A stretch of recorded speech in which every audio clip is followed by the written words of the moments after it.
Good evening and happy Thanksgiving. I'm William Brangham. Judy Woodruff is away. On the NewsHour tonight, hunger in America. This holiday, many Americans face food insecurity amid the ongoing pandemic and rising prices. We live on top of a Whole Foods that we can't afford to shop at. So we feel the weight of food inflation and the insecurity on us every day. Then, California burning. The state's largest utility company faces questions over whether its aging equipment sparked this year's biggest wildfire. And America divided. How the culture wars engulfing the country are finding their way into nearly every facet of political conversation. There's a sense now that each side sees the other as an existential threat, and that intensifies our public discourse. It intensifies the anger and the fear. All that and more on tonight's PBS NewsHour.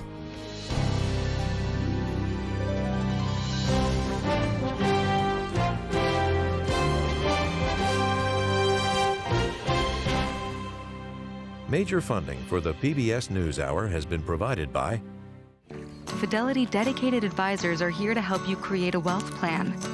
A plan with tax-sensitive investing strategies. Planning focused on tomorrow, while you focus on today. That's the planning effect from Fidelity. Johnson & Johnson, BNSF Railway, Consumer Cellular, Financial services firm Raymond James, BDO, Accountants and Advisors. The Kendeda Fund, committed to advancing restorative justice and meaningful work through investments in transformative leaders and ideas. More at kendedafund.org. Carnegie Corporation of New York, supporting innovations in education, democratic engagement, and the advancement of international peace and security at carnegie.org. And with the ongoing support of these individuals and institutions.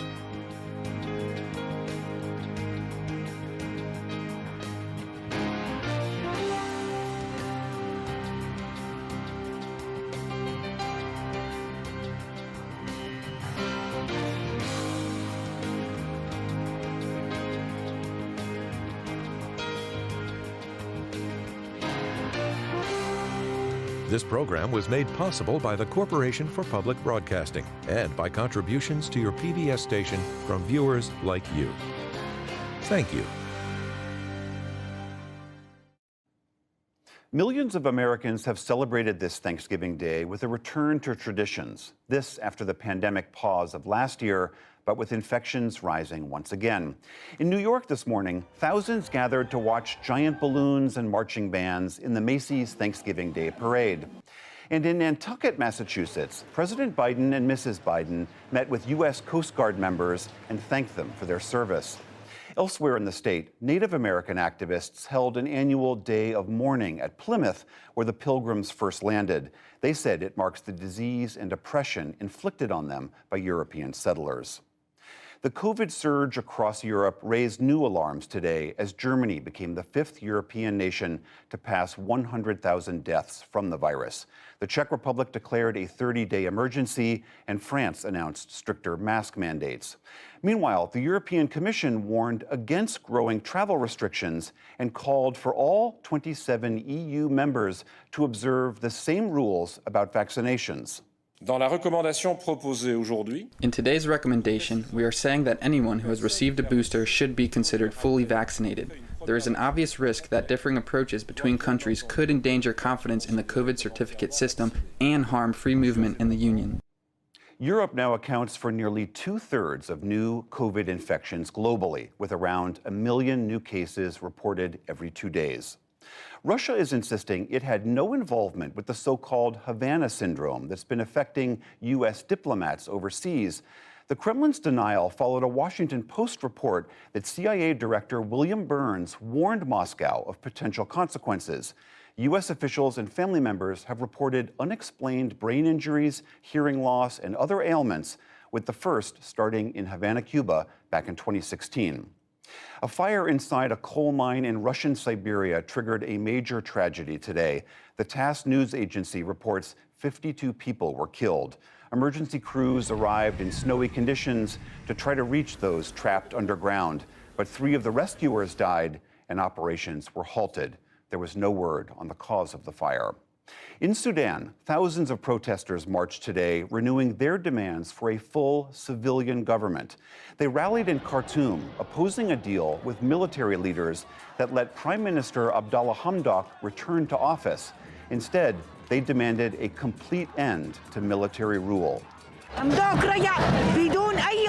Hamdok came back without any power and without any decisions. Why did you come back, Hamdok? The Sudanese people are on the street. The Sudanese people don't want the army chief in charge.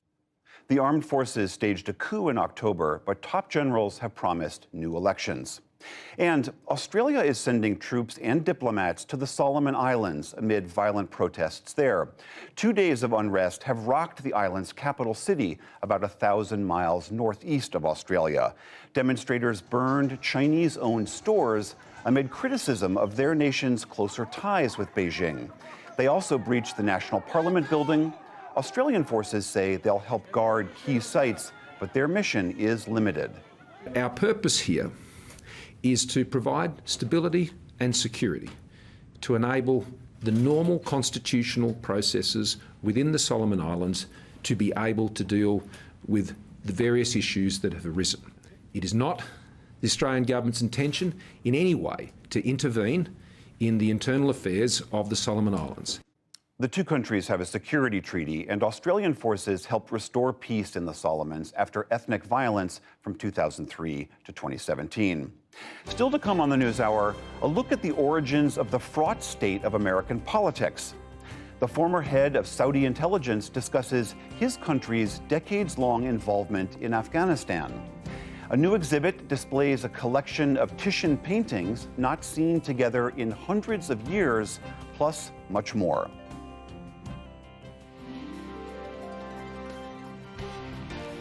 This is the PBS NewsHour from WETA Studios in Washington and in the West from the Walter Cronkite School of Journalism at Arizona State University. On this day, when Americans traditionally gather with friends and family to celebrate the bounty of food, there are still many in this country struggling to feed themselves. According to the USDA, almost 15% of families with kids in the U.S. suffer from what's known as food insecurity. As the pandemic continues and prices rise, Amna Nawaz has a closer look at the toll all of this is taking on Americans. On a recent morning in Virginia, dozens of people bundled up against the November chill to wait for a Thanksgiving turkey.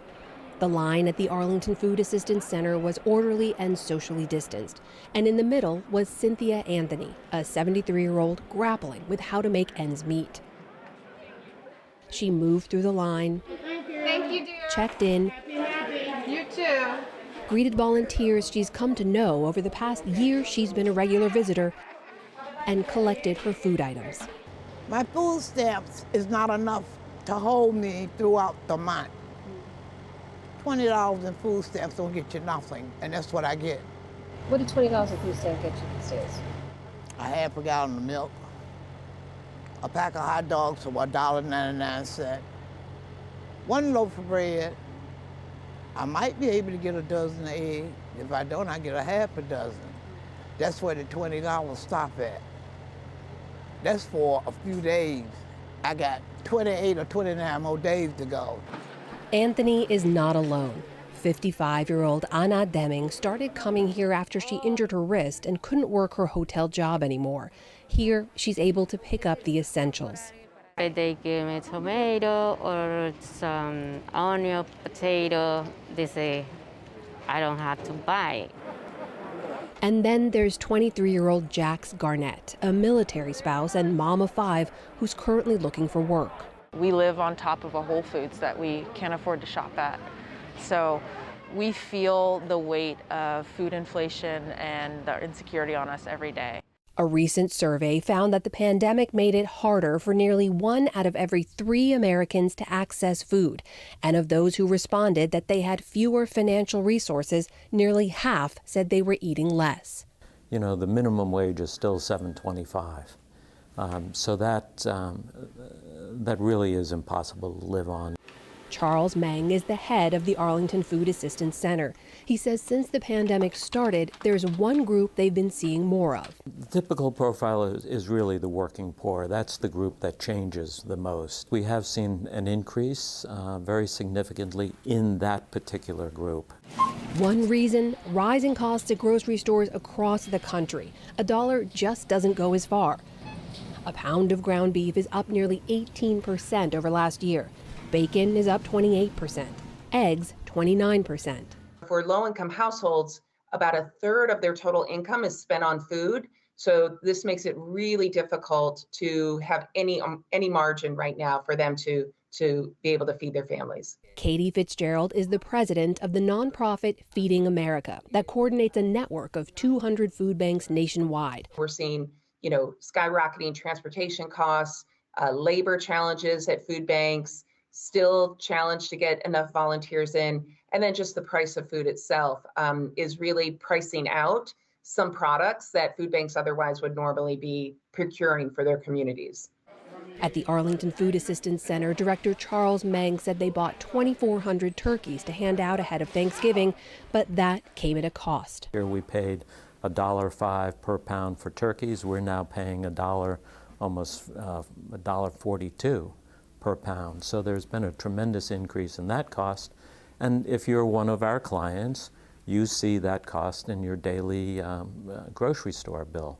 Part of what's at play in higher grocery bills begins in backed up container ships in ports around the world. A lack of truck drivers to transport goods, higher gas prices. It all adds up to sticker shock on grocery store shelves, and food banks aren't immune. The safety net is subject to those same pressures, right? So on one hand, if you think about the supply chain backups, we have orders that food banks have for canned fruit and vegetables in particular, that's right now a major problem, that are just not being fulfilled and are delayed weeks, sometimes months. The challenges for the supply chain are not sustainable for us because they're impacting food donations, as more food that would otherwise come to us is going to the secondary market. Another issue facing hungry America, more than 54 million Americans live in areas with poor access to healthy food. That's why food insecurity in the United States looks like obesity. We have an abundance, but it's the wrong food. In Arlington, they've made it part of their mission to help people get more nutritious foods that often come at a higher cost into their diets. With 5 children, Jax Garnett says it's a big reason she started coming. Sometimes you're like, okay, I don't want to make macaroni again, even though they like that. It's not nutritious. I need substance. There's a lot of other great resources that are food drives or easy pickup options, but a lot of them don't have fruits and vegetables. So to get something fresh, to get milk, eggs, fruits and vegetables, this is one of the few opportunities in Arlington that offers that.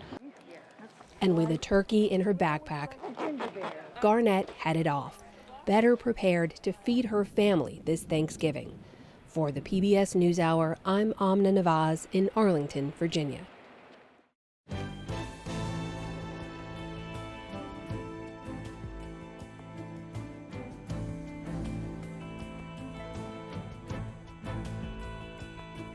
Unlike last Thanksgiving, which came in the depths of the pandemic, the creation of vaccines means many of us can now gather safely with our loved ones this holiday. We heard from people across the country about the ways they're celebrating this year and what they're most grateful for.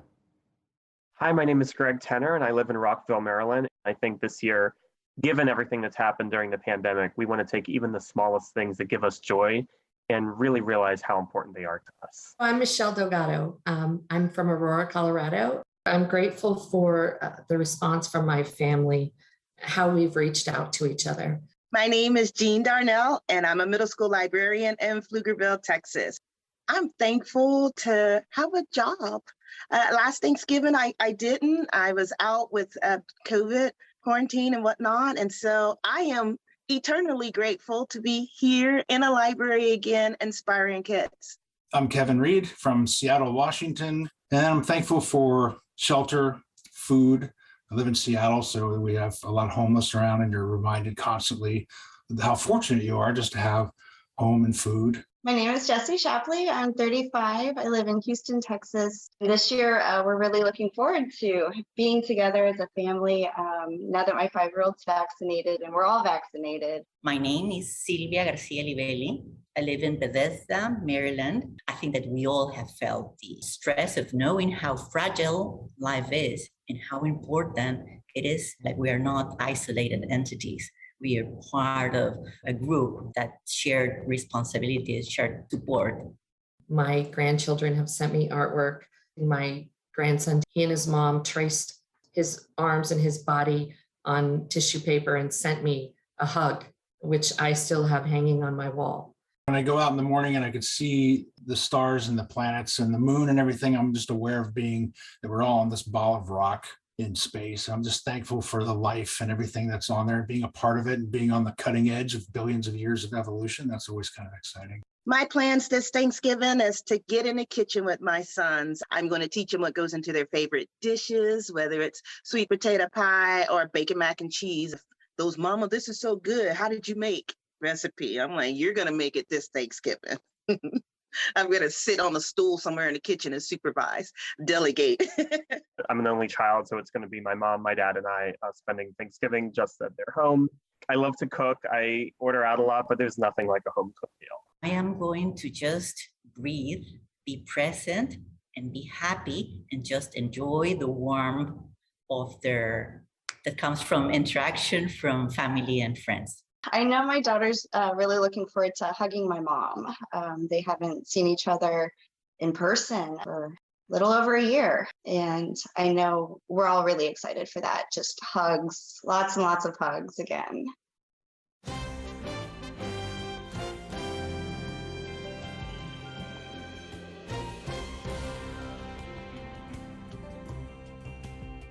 Southern California's largest utility company, Edison, turned off power today for over 63,000 homes and businesses as low humidity and high winds increased the risk of starting dangerous wildfires.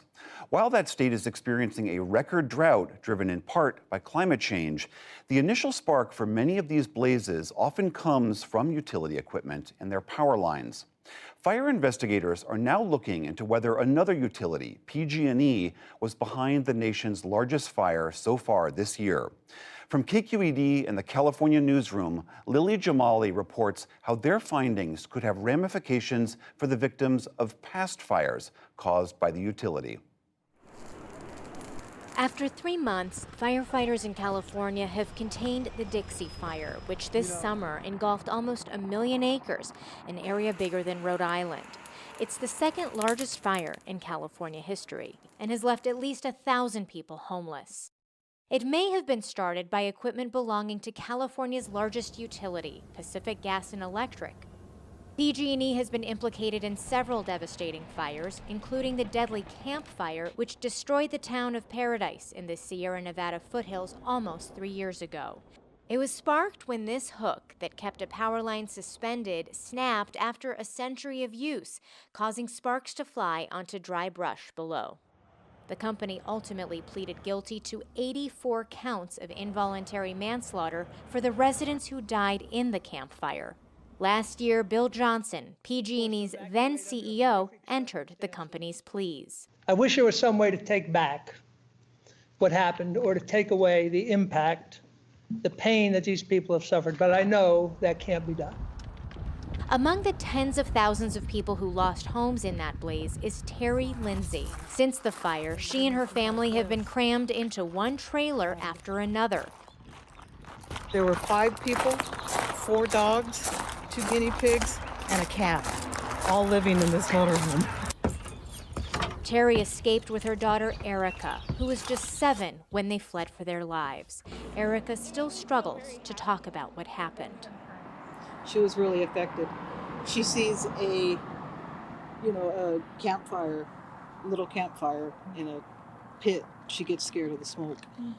she hears sirens, she gets worried there's a fire. She is so traumatized by this, but she was my helper that day. That's what he thought. This past summer, the Lindsays were on the long list of PG&E fire survivors waiting to get paid from a controversial settlement set up as the company left bankruptcy last year. 70,000 people who lost homes, businesses, and loved ones in fires caused by the company were promised approximately $13.5 billion. But their settlement has never actually been worth that much. And today, the vast majority of them have yet to receive a dime. PG&E set up a compensation fund for these victims of past fires with $6.75 billion in cash, and in a highly unusual outcome, almost 500 million shares of PG&E itself. That's left PG&E fire survivors collectively holding almost 1/4 of the company's shares through a special trust, whose value fluctuates with the price of PG&E stock. PG&E would not have the incentives. William Abrams was one of several fire survivors who objected to those terms. His family lost their Sonoma County home in 2017. He says the deal has tethered the victims' compensation to PG&E's performance. Here's this company that burned down your house, and then they are forcing you to take an investment in their company. This past spring, more than 100 fire survivors organized a march in the fire-ravaged town of Paradise. Come on through. Making it known they're unhappy. After more than a year, just 12% of even the cash portion of their settlement has made it to them. This as independent administrators have racked up at least $100 million in fees with no end in sight. It's a trust that's set up for fire victims, yet so many months and years down the line, fire victims haven't seen much. Terry Lindsay told fellow survivors she needs cash in her hands and a roof over her head. I'm angry right now. I'm angry. Yes. Angry. It's because my little girl here, she can't heal until we can go home. These victims have watched as PG&E comes under scrutiny for more fires and faces charges for more deaths. The company is facing criminal prosecution for a 2019 wine country fire and was charged last month with its second round of manslaughter charges for a 2020 fire in Shasta County. Their failure was reckless, and it was criminally negligent, and it resulted in the death of 4 people. PG&E acknowledges that fire was caused when a tree fell onto its power lines, but disputes the claim that it's criminally liable. A tree striking its lines also caused the Dixie Fire, this year's largest, which PG&E is being investigated for now. PG&E CEO Patti Poppe. That tree that fell on our line is one of 8 million trees that are in strike distance to our lines. This is an extraordinary problem. PG&E declined our request to interview Ms. Poppe for this story, but the company sent us a statement saying that it's hardening its system, piloting new technologies, and taking other aggressive action to increase system safety. The safety plan PG&E has submitted to state regulators lays out just how tall in order that is. More than 30,000 miles of PG&E power lines run through high-threat fire districts. Places like this neighborhood in the city of Fremont, just outside of San Francisco. It's ringed with high-voltage PG&E power lines. These houses they're right up against the hillside. And so if there was to be a fire, it's right up against people's homes. Nathaniel Skinner is a manager at the Internal Watchdog Agency of California's utility regulator. He says PG&E has stepped up work on its system in recent years, but adds the goalposts are constantly changing amid relentless change at the top. So we've been through a never-ending cycle of CEOs at the company, and yet we still keep seeing the same kinds of problems at the utility. Missed inspections, delayed inspections, falsified inspections. For 2021, of those 30,000 miles of power lines in high-risk zones, just 1,800 miles are slated for PG&E's stepped-up tree trimming program, and less than 200 miles are set to undergo major upgrades. The company is behind on those goals, but even at its planned pace, advocates like Skinner say it would take PG&E up to 100 years to address those risks across its system. Those are really low. I mean, we can touch them. Terry Lindsay's temporary home is in the fire zone. She worries about what's ahead. With climate change, these fires aren't going away. The winds that come through here, oh, we get some bad winds. This fall, she learned how much she's owed for her losses, but she'll get just 30% for now as PG&E stock flounders. And they'll never get back all that they lost, including their town. We love our town.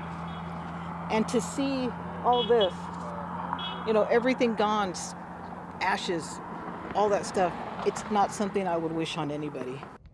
For fire survivors, promises of a safer PG&E have come too little, too late. For the PBS NewsHour, I'm Lily Jamali in Northern California.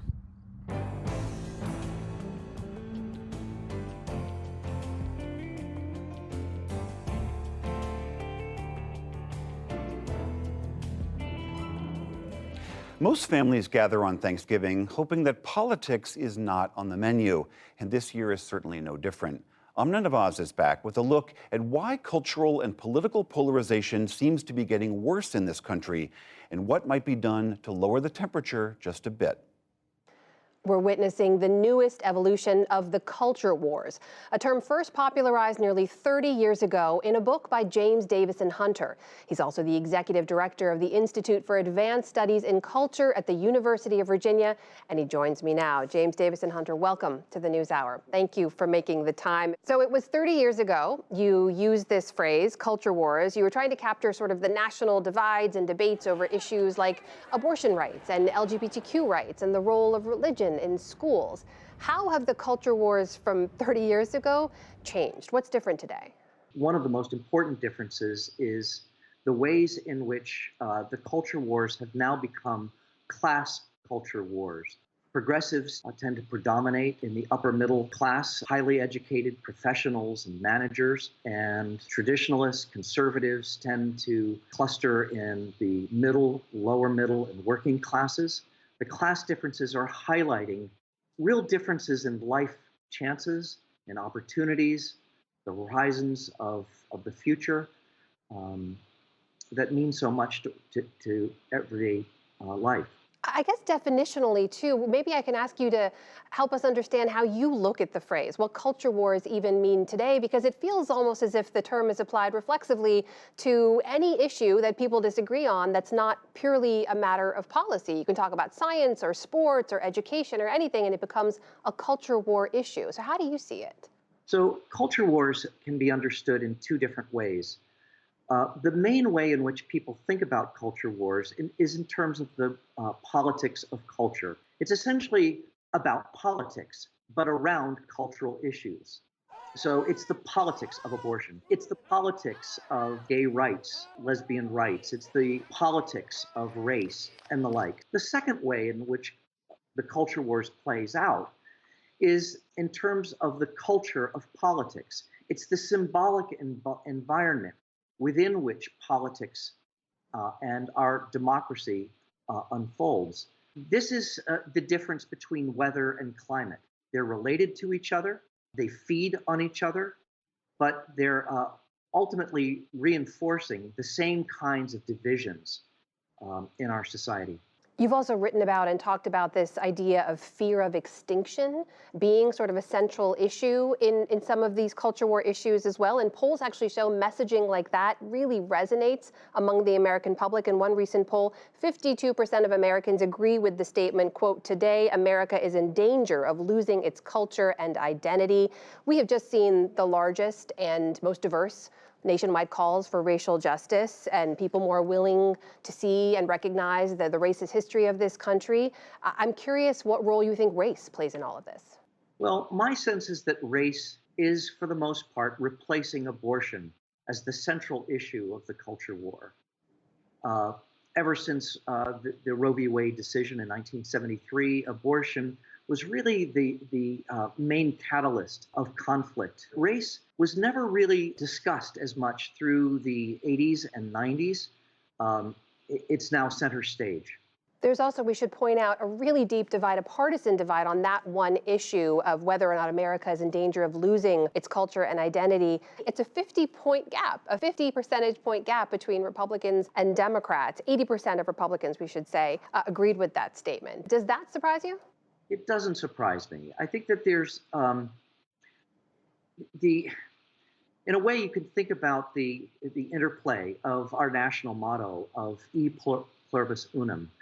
The pluribus has expanded and it has polarized. The unum has all but evaporated. There's a sense now that each side sees the other as an existential threat. And that intensifies our public discourse. It intensifies the anger and the fear. If there is an unum right now in our public culture, it's probably fear.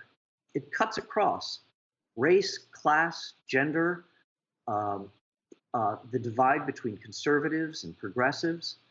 Fear seems to be our common culture right now. You've also talked about the justification of violence that comes with some of these culture wars. I'm thinking about the violence we saw on January 6th that was perpetuated by the lie of a stolen election and political propaganda. I'm also thinking about messaging and political violence. We just saw Congressman Paul Gosar censured for a violent video that he shared online, depicting him causing harm, murdering a fellow congressional colleague. Talk to me about that. Should we have seen all this coming? Well, there was a 30-year culture war that was prior to the Civil War. You never have a shooting war without a prior culture war. Culture provides the justifications for violence. And you tend to see this kind of move when each side doesn't see any way forward, when you're at a stalemate and there's no way democratically to move it forward. So where is the exit ramp in all of this? I mean, if the onus seems to be upon the people who are perpetuating these kinds of culture wars, leaning into them, maybe even benefiting from them politically, if it's resonating among the American public, how does this all get tamped down? I think that there is a sense on both sides of just deep exhaustion that we're no longer part of a shared project called America. And that, and even reason or facts, each side has their own reasons and their own facts. And there's this sense of exhaustion. What's the point of talking through our differences? They're not getting us anywhere. So we end up with a very shallow public discourse. It's shouting, it's cliches, it's a kind of truncated discourse that tends to feed our each side's base and to mobilize the base toward action. This is not healthy for democracy. And it seems to me if we don't commit ourselves, if leaders are not censuring acts of both physical and symbolic violence, these tendencies are only going to increase.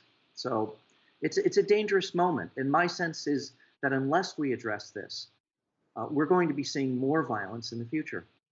James Davison Hunter giving us all a lot to think about, and we're grateful for it. Thank you so much for your time. You're welcome. Thank you.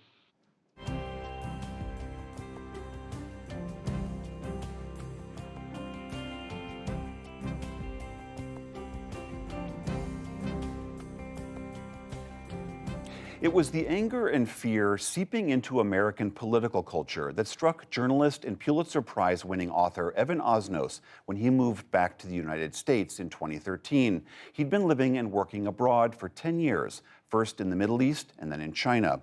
As he recently told Judy Woodruff, Osnos set out to understand why the country had changed. It's the focus of his latest book, Wildland: The Making of America's Fury. Evan Osnos, welcome back to the NewsHour. Thanks, Judy.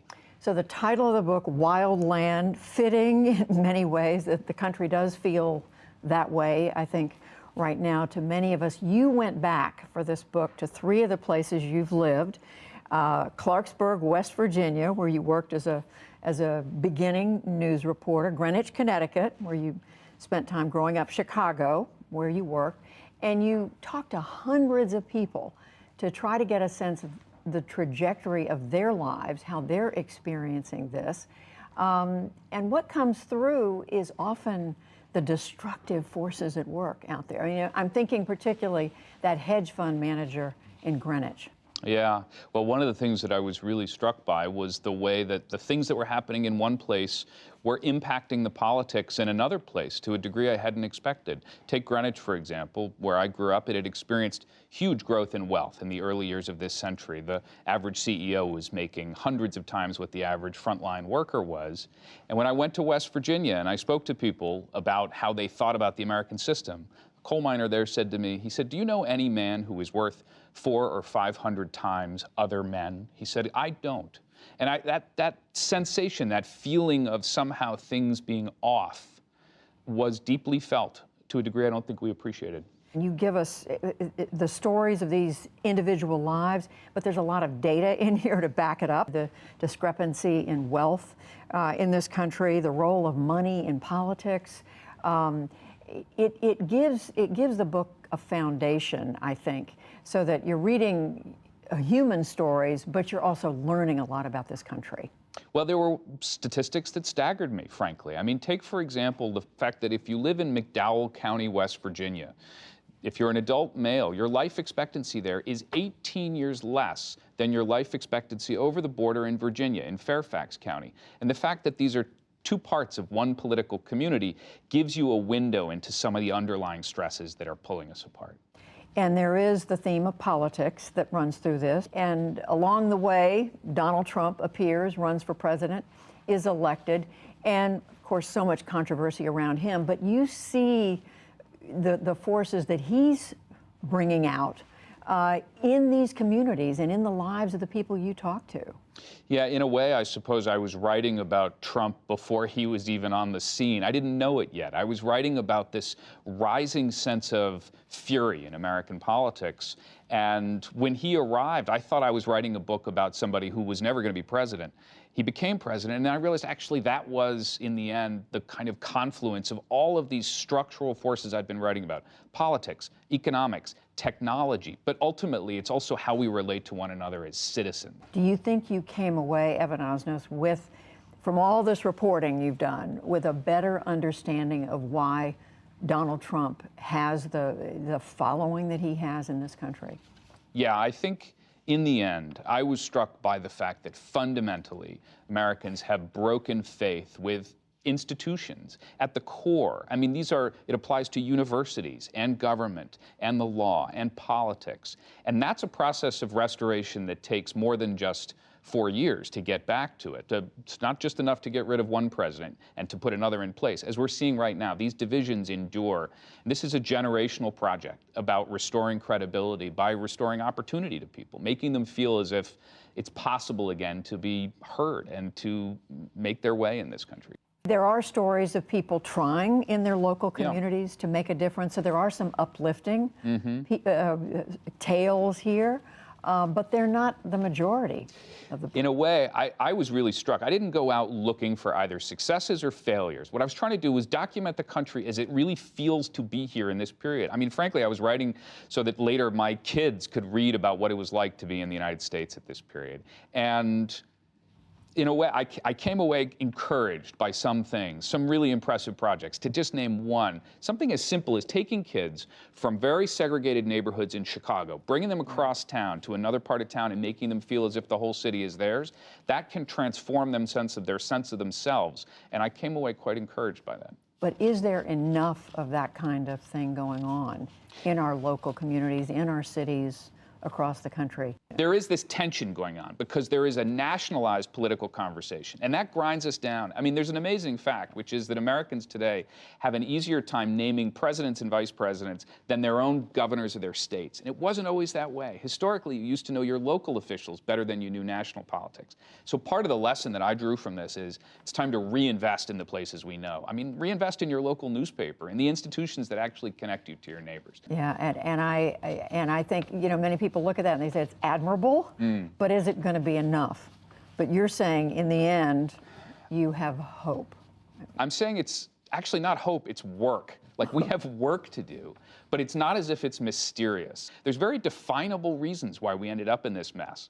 And for that reason, we can also begin to address them. Things like fundamental income inequality of a scale that we haven't had since the Gilded Age. Things like the decline of reliable news in a way that people feel they can go online and read something they trust. These kinds of things are not, in the end, impossible. And part of the process of addressing them is laying it out on paper. Washington still has a role to play in all this, but you're saying it's got to be more than that. It is, yeah. I mean, one of the clear takeaways I had was that to understand Washington's dysfunction right now, you have to get outside of Washington. Evan Osnos, the book is Wild Land, The Making of America's Fury. Thank you. Thank you very much. Thanks, Judy.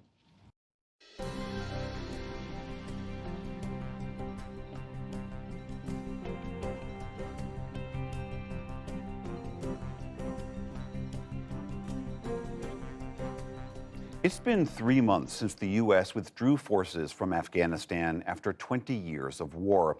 But America's involvement there didn't begin after September 11th, 2001. It began decades earlier, after the Soviet Union invaded that country in 1979. The U.S. wanted to do everything it could to counter the Russians during the Cold War. And so at that time, the U.S. worked with Saudi Arabia and Pakistan to arm Afghan Islamist fighters known as the Mujahideen. Nick Schifrin recently talked with one of the key architects and partners in that effort. From the 1979 Soviet invasion of Afghanistan to the 9/11 al-Qaeda attacks plotted in Afghanistan, few people have been focused on the country and the battles its people waged on behalf of world powers than Prince Turki Al Faisal, whose term as Saudi intelligence head coincided almost exactly with those years. He's written a new book, The Afghanistan File. Your Royal Highness, welcome to the NewsHour. Thank you, Mr. Schifrin. Let's start at the beginning. In 1979, the Soviets invade Afghanistan. The Carter administration decides to fund the Mujahideen, the Afghan fighters who would fight the Soviet Union. There's a formal decision by the middle of 1980 for Saudi Arabia to essentially split the cost with the United States and have the Pakistani intelligence service, the ISI, funnel weapons to the Mujahideen. You were, of course, in the middle of that effort. How did it work? The recipients were picked on their ability to harm the Soviets, basically.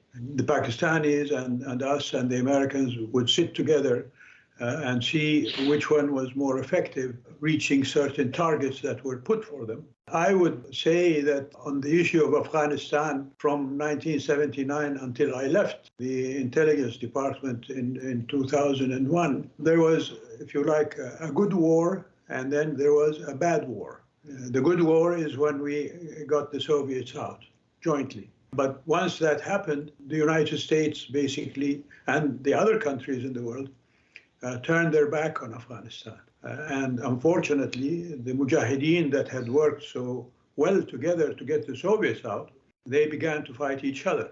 And there was civil war. And that's what I would call a bad war.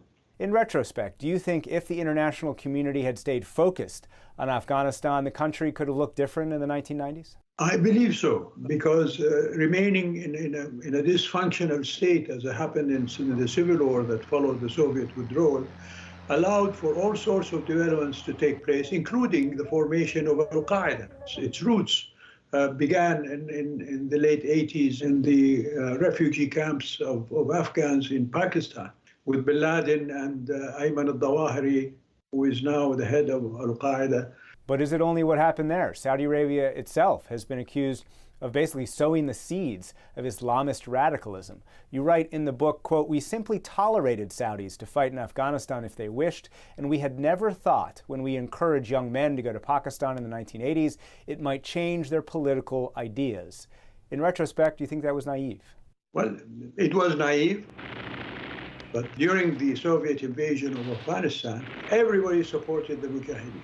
When finally Al-Qaeda established itself in Afghanistan, and bin Laden in 1989 came to me to inform me that he would like, as he said, to bring his Mujahideen to go and fight the communist regime in the Arabian Peninsula, South Yemen at the time. And I told him, we don't need your Mujahideen, basically.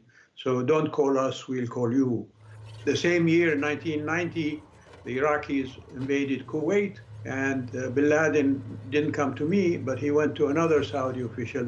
The late defense minister basically repeated what I had told him before. Thank you very much, and you don't interfere. And I think that's when he began his enmity, if you like, to the kingdom. In the book, you call bin Laden, quote, ill-informed, naive, a believer in the most simplistic solutions. But you also admit in the book how the expansion of religious influence in Saudi's education system, in the media, played a role in creating people like bin Laden. Do you believe the kingdom has a part to blame? There was this growth of extremist opinion in Saudi Arabia. So, yes, definitely. And we ruled the day afterwards when we became even more of the targets of these people inside the kingdom. And that's why the kingdom went through a soul-searching procedure and process, not just by the government, but by the people in general. Which brings us to today and the King's and Crown Prince Mohammed bin Salman's efforts to modernize, to diversify the economy. For every major announcement, such as buying Newcastle Football Club, hosting Formula One, there are still condemnations from human rights groups. Do you believe it would be wise for Saudi Arabia to change its positions on human rights, if for no other reason than self-interest? Well, it's not a matter of self-interest. It's a matter of being human beings and holding high principles and high ideals.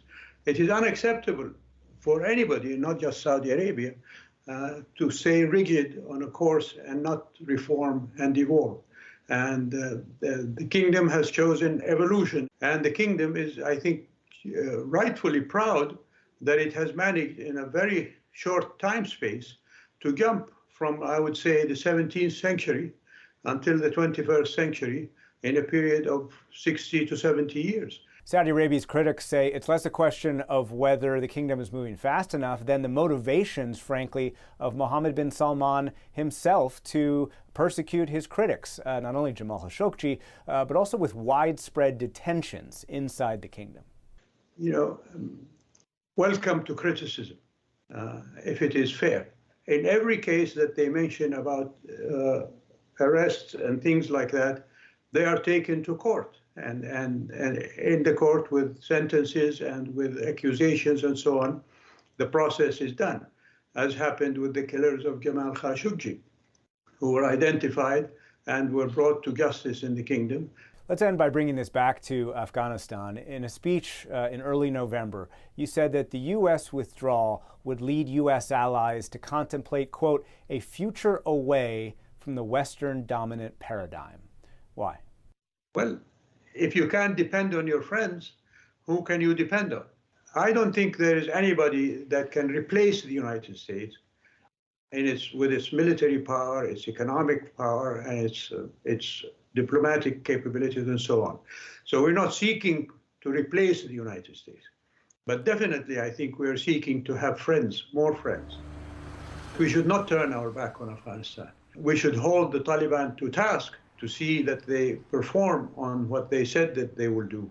An inclusive government, you know, issues of human rights, women's rights, education, et cetera, and that they're not going to allow anybody to use Afghan soil to harm others.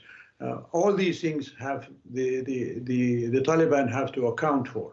And I don't think we should offer them diplomatic recognition until and unless they do that. Prince Turki Al Faisal, thank you very much. Thank you, Mr. Schifrin.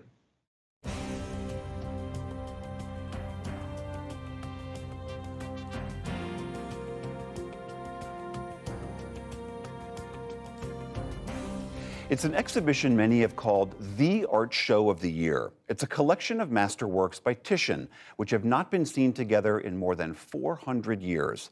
They're on display at the Isabella Stewart Gardner Museum in Boston. Special correspondent Jared Bowen of GBH takes a look. It's part of our Arts and Culture series, Canvas. At first blush, there is so much to absorb. A master painter working at his most majestic, skin bared to carnal extremes, but also an atmosphere of terror. And then there is this, seeing these 6 Titian paintings reunited for the first time since the Italian Renaissance. It's huge. They haven't been back together since they left the royal collections in Spain over the course of several centuries. It was Spain's young and soon-to-be king Philip II who commissioned Titian to paint this series in 1550.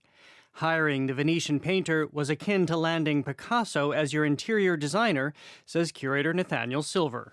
Titian was the celebrity painter of Europe. He painted for popes, he painted for princes, he was the personal painter to the Holy Roman Emperor, who was Philip II's father. Everybody who was anybody wanted a Titian. Titian painted the works over 10 years. In that time, Philip became king and the world's most powerful ruler. But the monarch gave the artist free rein. Usually it was, you ordered the work of art, you signed the check, and that was it. This is really the artist having quite a big voice.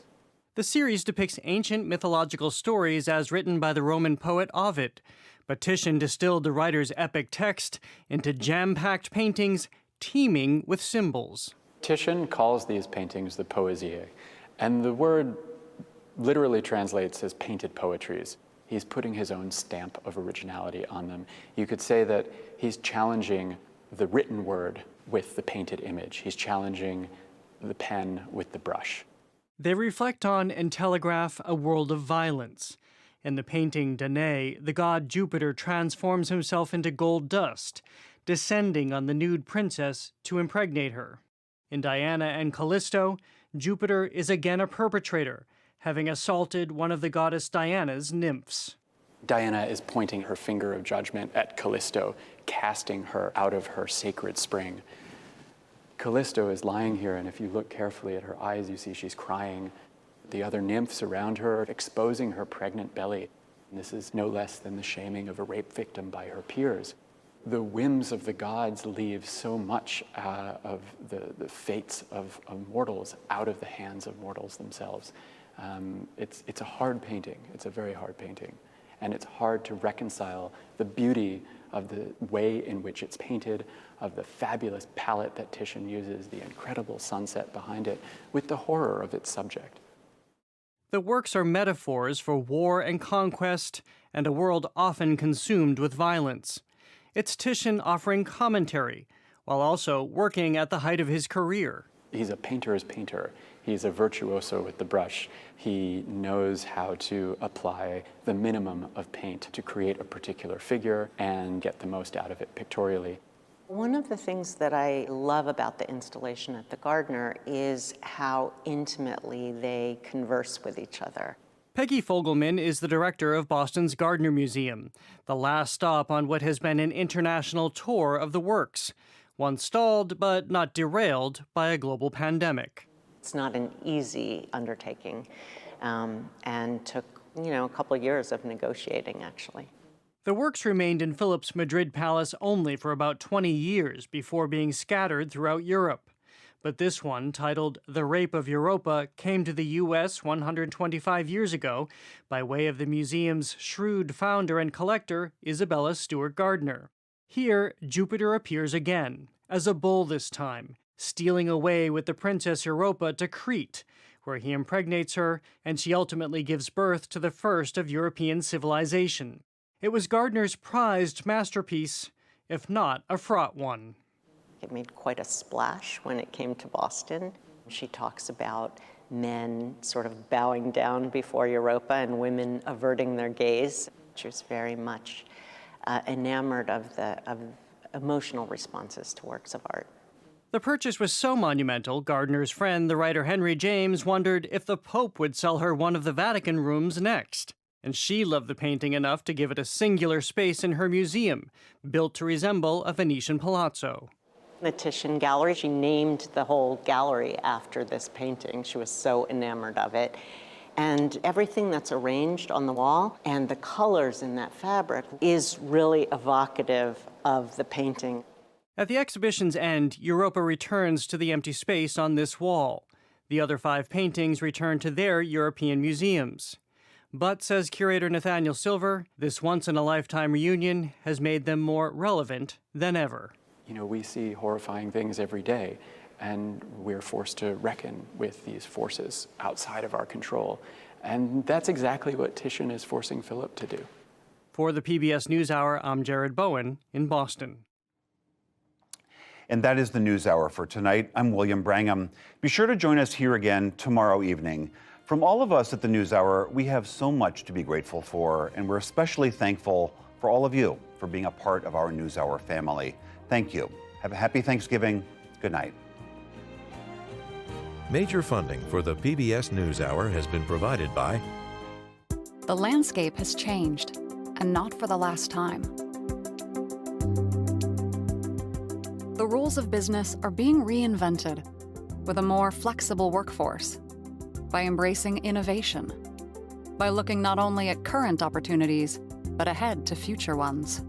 Resilience is the ability to pivot again and again for whatever happens next.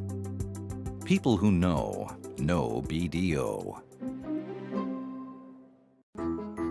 Pediatric surgeon, volunteer, topiary artist. A Raymond James financial advisor tailors advice to help you live your life. Life well planned. Consumer Cellular. Johnson & Johnson. BNSF Railway. The Kendeda Fund, committed to advancing restorative justice and meaningful work through investments in transformative leaders and ideas. More at kendedafund.org.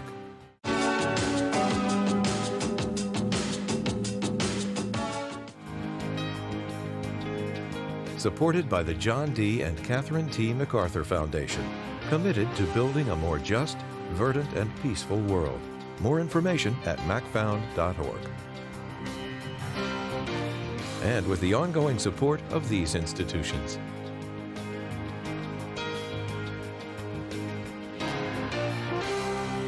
This program was made possible by the Corporation for Public Broadcasting and by contributions to your PBS station from viewers like you. Thank you.